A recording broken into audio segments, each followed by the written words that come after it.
Mon frère, ma soeur, je voudrais faire intervenir un exemple. Si la nuit tombe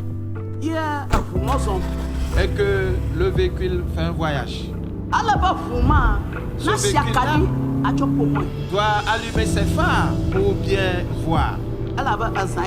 Parce que c'est la nuit. Et si le véhicule n'allume pas ses phares, qu'est-ce qui va arriver à ce véhicule? Il va tomber dans des trous. Le crois-tu, toi aussi, que ce véhicule va tomber dans des trous? Voilà celui-là qui n'a pas Jésus-Christ. Voilà comment il est couvert par les ténèbres. Il dit, quand il boit de l'alcool et qu'il est ivre, alors il va oublier ses soucis. Il va bien t'insulter. Et pourtant, il sait ce qu'il fait.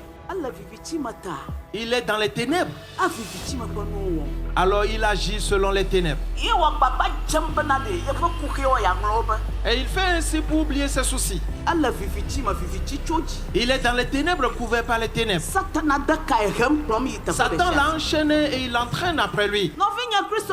Mon frère, ma soeur chrétien, reçois Jésus et tu seras libre. Reçois Jésus et tu trouveras la lumière. Reçois Jésus. Et quand tu vois les ténèbres, Jésus-Christ parlera et tu verras. Et tu entendras. Il te dira, mon enfant, attends encore. Ne te lève pas maintenant. Attends 2 heures de temps. Après tu vas prendre ton chemin. Praise the Lord. Alléluia. Attends. Attends. Et quand 2 années seront passées, alors tu pourras voyager. Car qu'est-ce que Jésus a vu? Il a vu d'avance. À celui-là qu'il a reçu, qu'il est en lui, il a vu d'avance la situation. Il savait que cette occasion qu'il ira prendre dans la station, mon frère, ma soeur, que c'est une occasion des ténèbres. Elle n'a pas de lumière. Et c'est que le diable l'a couvert. Avant que tu entres dans une nouvelle occasion 2 heures après, et tu vas constater que